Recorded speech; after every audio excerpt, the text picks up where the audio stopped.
Hi everybody, this is Jan for Chess24. In this video we look at another top chess game.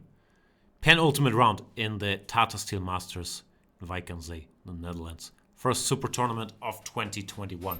And the choice for game of the day was fairly straightforward. Anish, the tournament leader from the Netherlands, faces the wunderkind Alireza, the 17-year-old. Anish with the white pieces. And if he were to win this game, that would go a long way towards securing tournament victory for Anish, as we can see. Going into this game, he's half a point ahead of the pack, consisting of not only Alireza, but also Jordan van Foreest and Fabiano Caruana.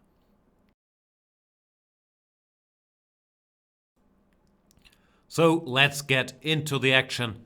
Giri with the white pieces goes for 1e4, and Alireza, maybe fearing Anish preparation, decides to surprise him by playing pawn to e6. Usually Giri-Firouzja, more of a Caro-Kann player. But this time around he goes with the French. Pawn to e6, pawn to d4, pawn to d5, knight to c3.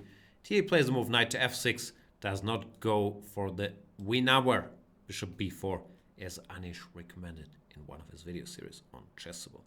But instead, knight to f6 is played. White goes e5, knight fd7, f4, which is the very main line. And I'm not going to pretend to be much of an expert on this very opening. I do know that black has a big choice here between queen b6, c takes d, knight takes d4, and then all kinds of moves, or the line that Alireza chooses, pawn to a6, preparing pawn to b5. And in this position, white used to play queen d2 more or less exclusively, but modern researchers and their engines have discovered some other ways, and Anish plays pawn to a3, a very modern direction. Here, not revealing his hand yet, not going for a quick queen d2 long castles, but saying, you know what, I'll make a3, useful little move, please show me what you intend to do. And Alireza now releases the tension in the center with c takes d4. Knight takes d4, bishop c5, queen to d2, short castles, and in this position, with the pawn commit to a3, the standard plan with long castle no longer looks so appealing, but it's not what Anish has in mind. He just plays bishop to e2, prepares short castles, and is saying, you know what, as long as I can secure this d4 outpost, and you have this typical problem piece on c8, the light square bishop in the French, not easily joining the action. I'm quite happy with my position. And Alireza is not really able to challenge that assessment.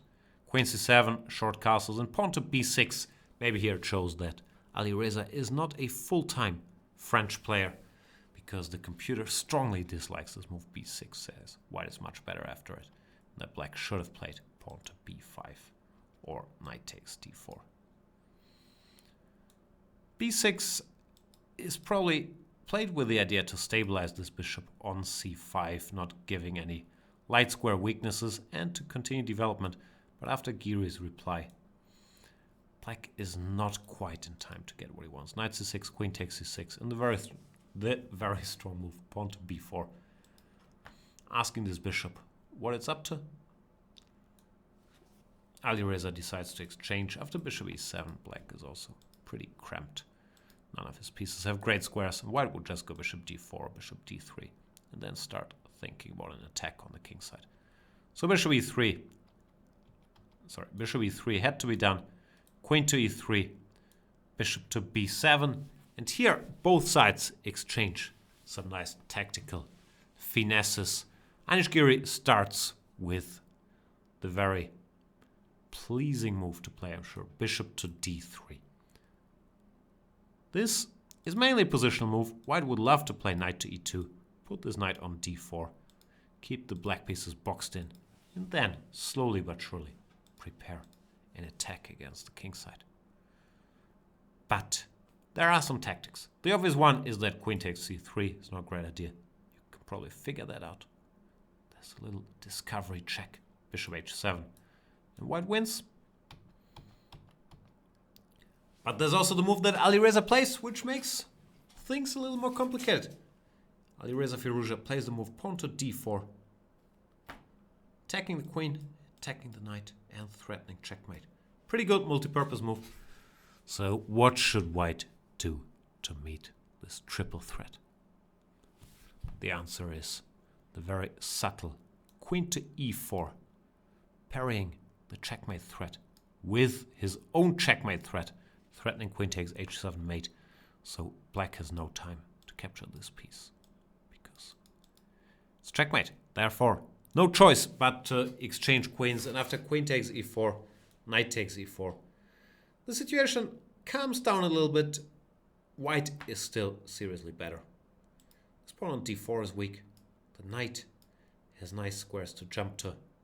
White has a space advantage. The black knight really doesn't do anything yet. All its squares are controlled. So black is still fighting for equality. But, of course, on the black side of the board, we have one of the most resourceful fighters there is in chess, even at his still very young age. Alireza-Firouzja goes bishop d5, and Giri decides to clarify the situation with this knight maneuver, knight g5 followed by knight f3. The computer says even after the somewhat counterintuitive pawn to c4, white would keep an edge, because after d takes c, knight takes c3, although this weakness disappears, the black minor pieces don't really have any strongholds, and the black position remains pretty unpleasant. So c4 an interesting alternative. But Giri goes for knight g5, targets this pawn, pawn to g6, and knight to f3, targeting the other guy, so in order to keep the pawn. Alireza takes.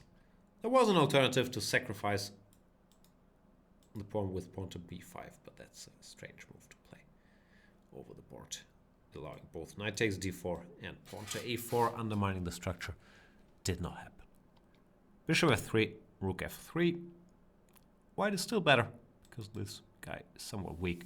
But Alireza has a plan now. b5, he finally wants to get this knight going.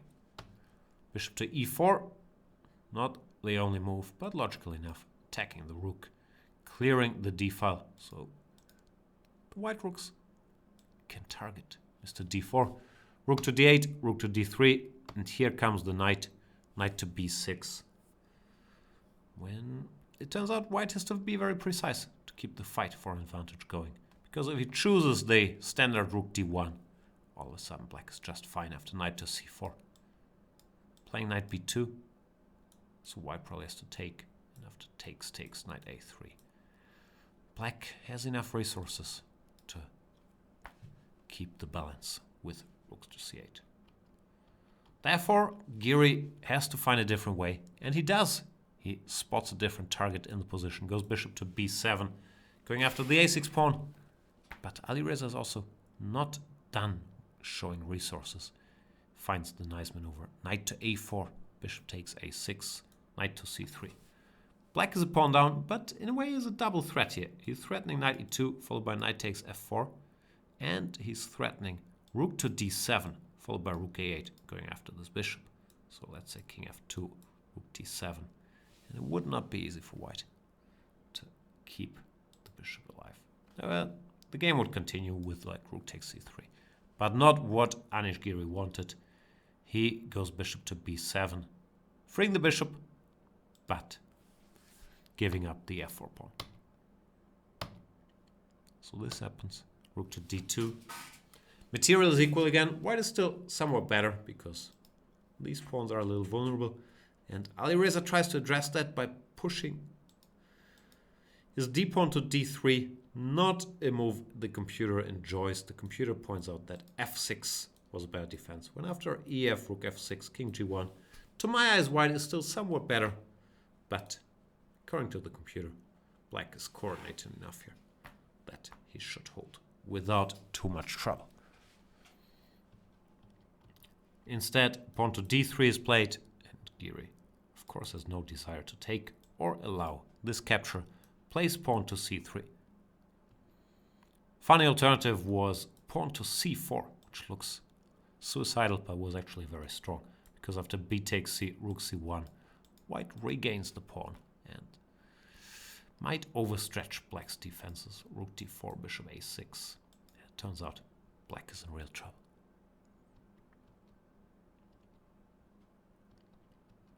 Giri plays the more human pawn to c3, and Alireza hurries trying to simplify going after this pawn. But these simplifications do not equalize the game. King e3, knight c3, rook d3, rook d3, king d3. And we have a new phase of the game. One pair of rooks is exchanged. We have a battle, rook knight versus rook bishop, where white has the advantage because his king is way more active and b5 is a big target in the black position, much bigger target than, for example, the one white weakness on e5.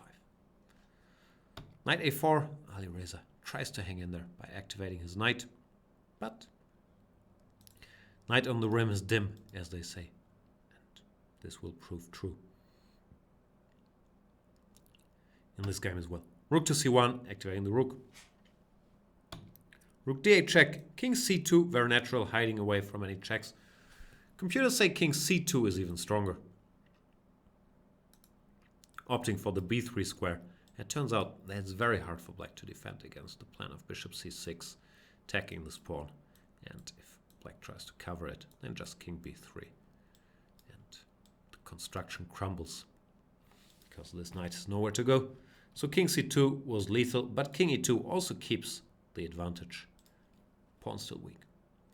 King g7, bishop c6, attacking it, rook to b8, rook to c2. This is the introduction to a very slow but very annoying plan. Giri now realizes the king needs to be on b3. And he says, you know what, I have time, I'll just bring it there. And that's exactly what happens. King f8, king d2, king e7, king c1. Mission accomplished. The king now has an eye on this a4 knight and all kinds of bishop takes b5s, transposing to rook endings the pawn up, are in the air. King to d3, Alireza, resourceful as always, tries to keep an eye on this rook, discouraging bishop takes b5. Giri obliges, just goes away with rook f2. Very understandable move. He could also have forced the issue with bishop b5, rook b5, king a4, when the pawn ending would be lost for black. Like, alright, I'll show you. King a4, king c2, king b5, king d3 only move, stopping king c4, king c6, e5, bit of a race.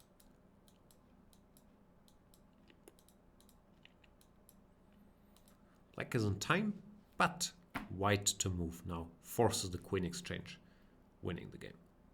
How do you do that? Queen b3 is correct, no matter where the king goes. Will get exchanged here, here, here, here. Runs into queen e6 check. So this pawn ending would not be great. And after, if we back up all the way, after bishop b5, rook b5, king a4, black would have to try rook to b8, and then look for counterplay with the e-pawn. According to the computer, white is winning here after a move like rook c5, but it's somewhat understandable. Giri not in the mood to enter this forced line after rook f2. He also very much keeps control. Rook will get activated. Black is still struggling with this knight being out of play on a4. Pawn to e5, trying to push the one trump that black has. Rook to f7, not so much to attack the h7 pawn, but also to stop the e-pawn from advancing, because now after e4, rook d7 check, king e3, rook e7 would pick it up. So it does look like Anish Giri is on the way to victory here. And Alireza tries desperate move. He goes knight to b6, saying, I need my knight. But of course knight b6 gives up this pawn with check, giving white an extra pawn, 2 passes on the queen side, and the better pieces. All in all, a winning position. King to d4, pawn to a4.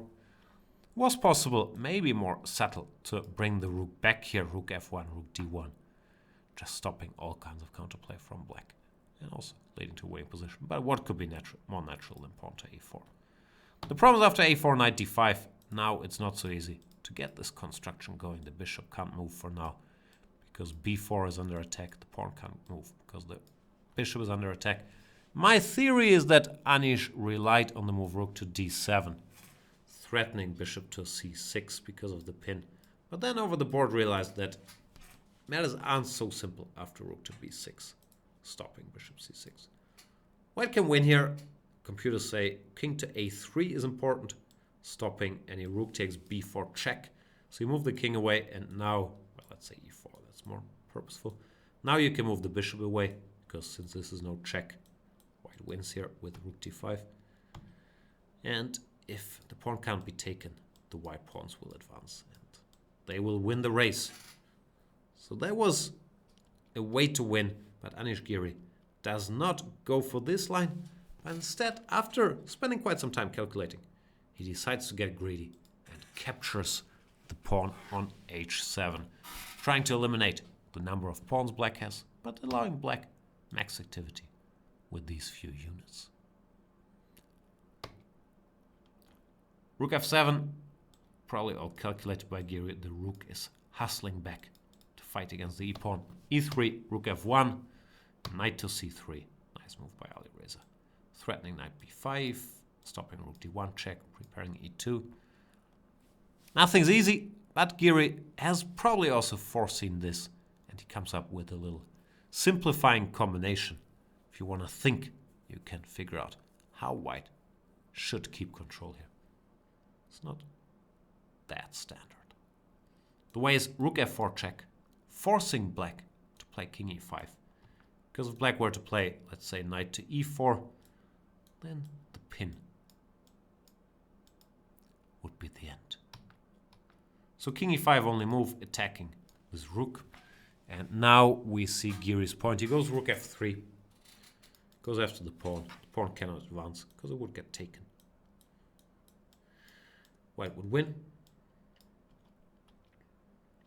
So instead, black has a choice between knight takes b5 and king to d4, which actually would both lead to the same position, because in the game knight b5 is played, rook e3 check, king d4, and rook g3. That's the point. And if black were to start with king to d4, then white would also play rook e3, get rid of this dangerous pawn. King e3, king c3 is just winning for white with the passes. So black would have to play knight takes b5 nevertheless, and after rook g3 we would reach our game position, where, because of the double attack, the knight is under attack and the pawn. This pawn will fall as well, and now white has 4 pawns and a rook against the knight and a rook, which doesn't automatically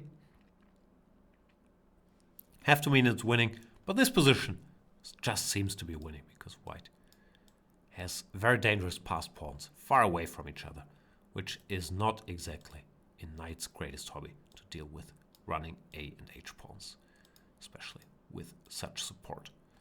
Still, Alireza is as jumpy as it gets. Plays knight to e4, pawn to a5, and king to d5, trying to find harmony for his pieces.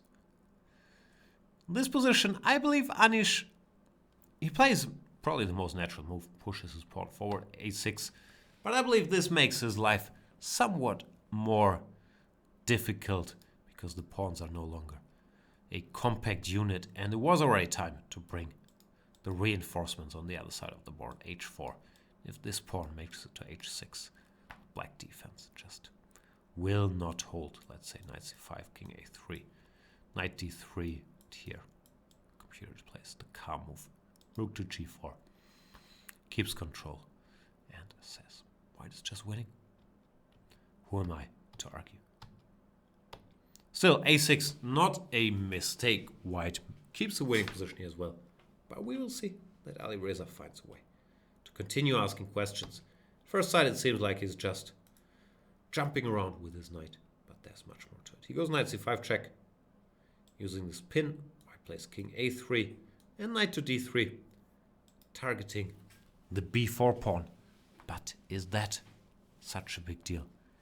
Giri decides he will just use his a-pawn to parry that threat against b4 by making sure this rook pays attention to the a-pawn.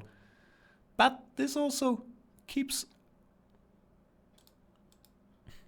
breaking the coordination between the Giri pawns on the queen side. So now if they don't queen, they become targets. And Alireza is smelling his chance with king c6. That maybe he can go after these pawns one day. In this position, Anish Giri plays h4. What could be more natural? Mobilizing the resources and reminding black, you know what? I still have chances on the king side as well, not just the queen side. And here, Giri-Firouzja comes up with, to my mind, this star move of the game. I'm not sure if it's an easy move to find or an easy maneuver, but it's also connected to everything what black did earlier to stay in the game, posing problems. And here he finds the amazing move, knight to f4, which is a very true multi-purpose move, stopping h5, keeping an eye on g2, and preparing the hidden little maneuver, knight e6, knight c7, making sure this pawn no longer has any support. Here, white still is winning, but he only had a very narrow road to victory. And this is already after 6 hours of play. Turns out that Anish Giri, so close to winning this game, and by winning this game, he would more or less have secured tournament victory with the fatigue kicking in. Does not find the way here. Plays the most natural move, pawn to g4, but after pawn to g4, black is in time with knight e6, knight c7, picking up this pawn and securing the draw. The road to victory, according to my computer, is king to a4. Less obvious a move than pawn to g4. The point is that now after knight e6, white is barely in time to somehow create some disturbance between the black pieces. And this position turns out is winning. Although even this is far from obvious as to why it's winning, but the white pawns are just advanced enough that black cannot keep control. Still, already an option that led to victory by giving up a pawn. Anish Giri tries a different version, but the version he tries allows Alireza to conclude his unexpected journey. Knight to e6, rook f7, knight to c7, cutting off the rook from the a7 pawn, g5, rook a7, king b2, so there's no rook a1, rook h1. But Alireza shows he doesn't need any of that. He just goes rook a8, brings the rook back to fight against these pawns. The knight is also ready to jump to e6 to help. It turns out there's just nothing white can do here. g6 played, knight to e6, pawn to h5, rook h8. Black pieces are teaming up against this avalanche. Rook h7, rook g8. And it's already clear that these pawns will disappear. For example, after king c3, knight f4, knight takes g6, or knight takes h5 would already secure a draw. Let's say g7, knight takes h5, rook h5, rook g7. Yeah, not knight g6, because there's this pin. Don't blunder that. But knight h5, for example, just leads to a draw. So Anish Giri, frustrated, I would guess, after this long game, doesn't continue here, because yeah, it's just a trivial draw at high levels. And the game ends peacefully, which means that Alireza stays very much in contention. And if we look at the cross table, we will also know. Mild spoiler, if you don't want to know this, you can skip the video now. If you don't want to know about the results, you can end the video here. But if you do, let's have a look at the standings. You will see that Giri keeps his sole lead because Jordan Favorist and Fabian Caruana also drew their games. But Anish Giri will have the black pieces against David Anton in the last round, while I believe Alireza and Fabiano have the white pieces. I'm not sure, I would have to look it up. So Jordan, Alireza and Caruana, all with chances to catch Anish Giri and force at least a tiebreak. Will be very exciting last round in the Wijk Super Tournament. So if you are watching this video in time to check out the last round live. By all means, join us on Chess24 in the live commentary. Should be a blast. Poor Anish, long grind winning for a big stretch of the game. Then just a draw. He can't be happy, but he's still leading the tournament.